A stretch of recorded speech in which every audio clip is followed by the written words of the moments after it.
Who handed over Nigeria to the Fulani? Someone said Fulani is Yoruba's #1 enemy and that the British handed over Nigeria to them. This is not the truth. The British did not hand over Nigeria to the Fulani. Parliamentary elections were held in Nigeria on the 12th of December 1959. The result was a hung parliament with no clear majority to form a government. Zik's National Council of Nigeria and Cameroons, NCNC, came first with 2,594,577 votes to get 81 seats. Awolaw's Action Group, AG, came second with 1,992,364 votes to get 73 seats.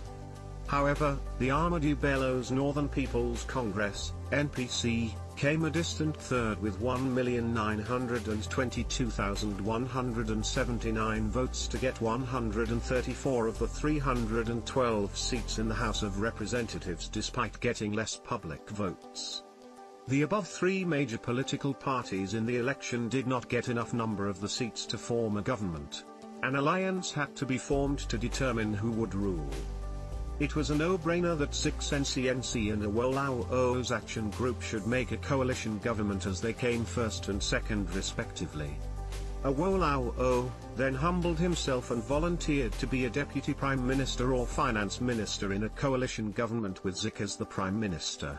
This was because the Zik's NCNC party had more public votes and seats than the Awolaw's Action Group. Zik invited Awolaw's team to Asaba, the gateway between the Yoruba's western region and the Igbo's eastern region, to hold coalition talks. The talks were a clever ruse to keep Action Group's hopes high, so that Action Group would be kept distracted from meeting with other minor parties for talks, including Northern Elements Progressive Union with 8 seats, Mobile Aye Grand Alliance with 6 seats, Igala Union with 4 seats, Independent Candidates with 4 seats, Igbo Tribal Union with 4 seats and the Niger Delta Congress with 1 seat. Whilst the Action Group team was waiting in Asaba for a meeting with the NCNC, they read in the news that Zik and the NCNC had gone up north and clinched the deal with Ahmadu Bello on forming a coalition government with the NPC. Tafawa Balewa, a Fulani, would be the Prime Minister of Nigeria while Zik would be the figurehead Governor-General. Even Nkrumah of Ghana was shocked. He asked Zik why, having spent so much energy fighting for colonial emancipation and then settling for a toothless bulldog role when Nigeria needed him the most. Zik wrote in his autobiography why he did not form a coalition government with Awolowo. In 1947, with over £13,500 raised from the Yoruba people and given to the NCNC, Zik had led other 6 prominent NCNC delegates to London to protest the obnoxious laws of Governor Arthur Richards. The trip ended in failure with backbiting, abuses and accusation of theft against Zik. Zik's opponents at the NCNC accused him of squandering the money in the trust of Nigerians. Zik replied insinuating that the Yoruban on the team, that are, Mrs. Funmilayo Ransom Kuti, Prince Adeleke Adedoyin, and Dr. Abiola Runaim, were the problem. There erupted a heated and prolonged press war between Zik's political reminiscence in his West African pilot and H.O. Davis' political panorama in the daily service.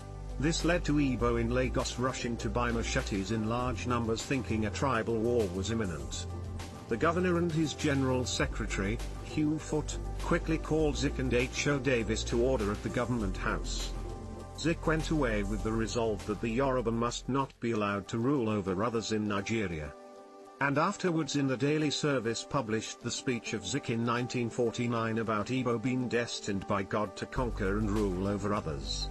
This, among others, will explain why Zik rejected Awolowo's offer of a coalition government in 1959 and instead worked with the Fulani. The Fulani had been reading Zik and the Igbo through the lens of his 1949 speech ever since. The Fulani way of neutralizing Zik when the opportunity came in 1959 was to offer him a powerless post, which surprisingly Zik and the NCNC dutifully accepted in place of being Nigeria's first prime minister. Zik had thought that the Igbo can easily manipulate the Fulani in place of the educated Yoruba.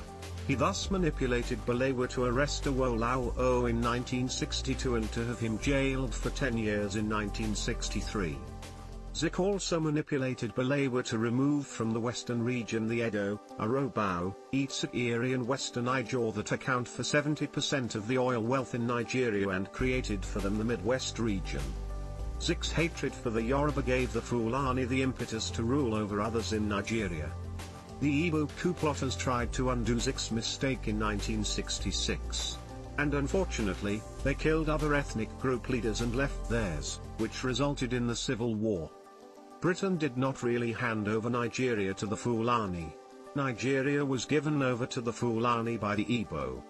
However, to hold on to power in Nigeria, the Fulani enlisted the backing of the self-serving career politicians in England. Not many Igbo, especially the young ones, know this narrative. I don't think the Yoruba, even their elders, remember this. Has the leopard changed its spots? No. The Igbo people have always voted for the Fulani since 1959 and continue to do so. Thanks for listening.